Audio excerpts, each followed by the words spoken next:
Baik, bismillah. Assalamualaikum warahmatullahi wabarakatuh. Santriku rahimakumullah, kaifa halukum? Alhamdulillah bi khair. Wa kadzalika ana bi khair. Ya, sebagaimana yang kami informasikan di awal bahwa hari ini merupakan kegiatan ya. Hasil MGMP kemarin, kami harus menerapkan ilmu yang sudah kami dapatkan kepada antum semua.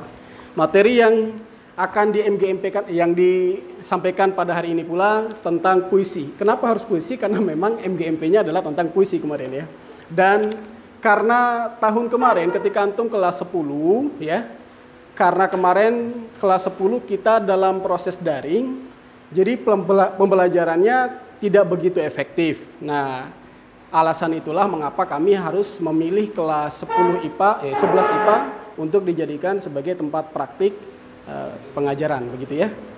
Sebelum kita masuk ke materinya, kita baca presensi dulu ya. Aldera, Dafa, baik. Ini presensinya udah saya bacakan.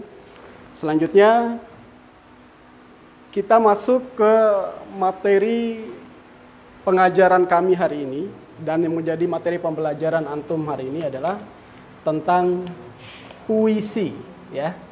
Mungkin Ustadz Wahyudi bisa memutarkan dulu video yang sudah kita siapkan. Hal-hal yang perlu diperhatikan sebelum membaca puisi, yang pertama rima dan irama. Artinya dalam membaca puisi tidak. Santri, siswa-siswaku rahimakumullah, tadi kita sudah menjelaskan sedikit pemaparan tentang membaca puisi, dan tentu sebelum antum membaca puisi ya, tentu yang harus dipahami sebelumnya adalah tentang unsur-unsur pembangun dari puisi itu ya. Nah, unsur-unsur itu secara umum terdapat 6 ya. Ada 6 unsur yang membangun puisi. Yang pertama adalah diksi ya. Diksi itu adalah pemilihan kata oleh penulis puisi. Misalnya kalian nanti ada penugasan untuk menulis puisi, yang dilakukan adalah memilih kata yang menurut kalian paling enak, paling cocok dengan puisi yang akan kalian tulis. Paham? Misalnya menulis puisi tentang alam. Kata-kata yang paling menarik untuk digunakan dalam puisi yang bertemakan alam itu apa saja? Misalnya buana, terus fata morgana, terus apa lagi? Masih banyak ya kata-kata yang larinya ke alam ya. Atau mungkin kalian mau menggambarkan sosok seseorang ya. Diksinya bisa dipilih misalnya karismatiknya, ya, misterinya, ya, dan hal-hal yang lain, ya. Oleh karena itu, hal yang semacam ini bisa kalian lakukan pada saat pemilihan kata yang disebut dengan diksi, ya. Yang kedua, ada imaji. Apa itu imaji? Imaji merupakan unsur yang memberikan penggunaan indera manusia, ya. Misalnya indera peraba, ya. Nanti menggunakan apa? Ya, di situ ada penjelasannya. Misalnya, imaji dapat dibagi menjadi 3, imaji suara, imaji penglihatan, dan imaji raba atau sentuh, ya. Yang masing-masing bisa kita gunakan di dalam puisi kita, ya. Kata konkret. Kata konkret merupakan kata yang memungkinkan terjadinya imaji, ya. Kata konkret bersifat imajinatif sehingga memunculkan imaji. Biasanya berhubungan dengan kata kiasan atau lambang ya.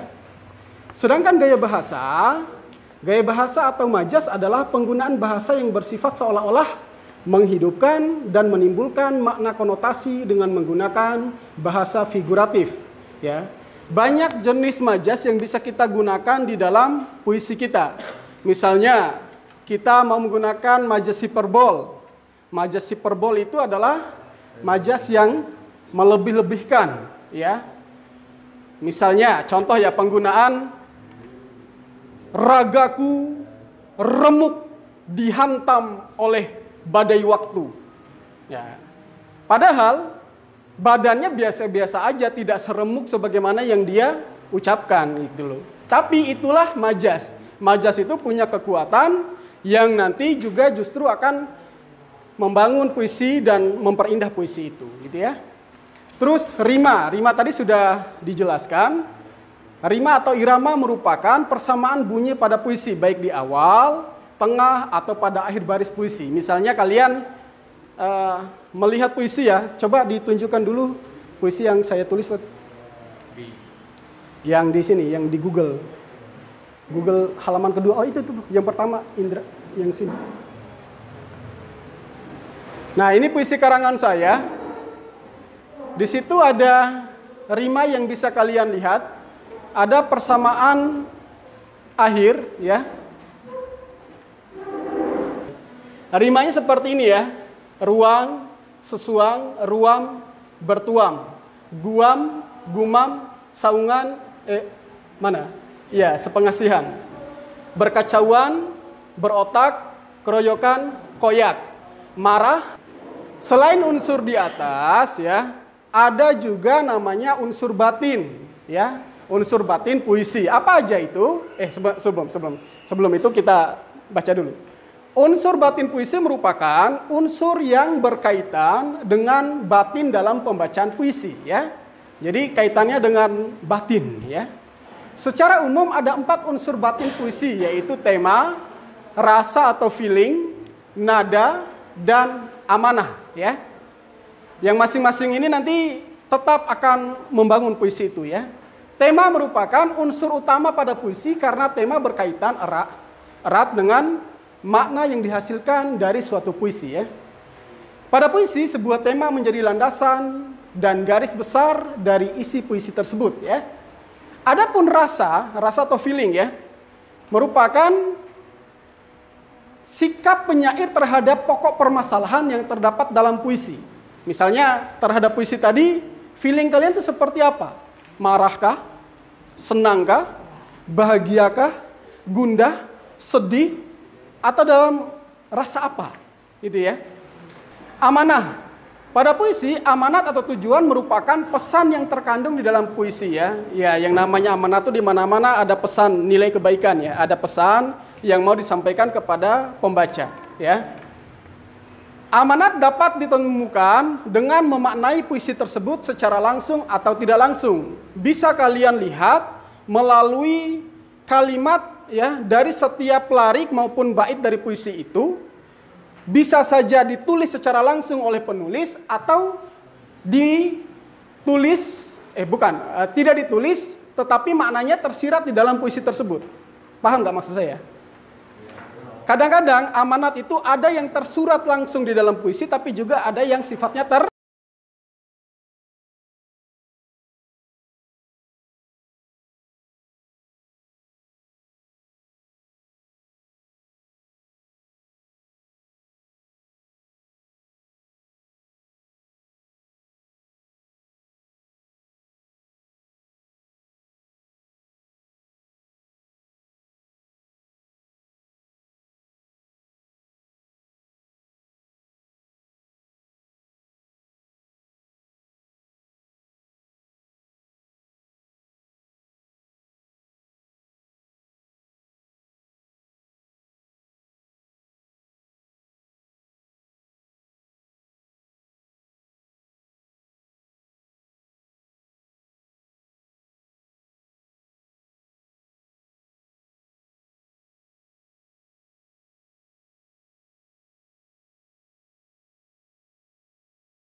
Ya, Masya Allah, bagus sekali ya. Elegi pengiring mati. Merah saga di ufuk melambai menari. Seonggok nyawa bertarung menjajah hati. Pikirannya resah menanti datangnya si Kanti. Lalu kedua bola matanya berhenti menatapi. Aduhai rasa yang membuncah teramat menyakiti, melerak semua rasa dan berharap ada yang hinggap menemani. Namun yang namanya hayalan hanya pandai membuai. Lalu ia cuek dan bersikap antipati. Hei kau yang akan menyambut si malam sepi, mengapa kau hanya terdiam memelototiku? Bukankah setiap pilu aku lalui dan kau menjadi saksi? Tidakkah engkau melempar sebuah empati? Abhati tak lagi mengintai. Ia terbujuk malu bersembunyi di penghujung hari. Itu artinya semua asa akan membusuk membangkai.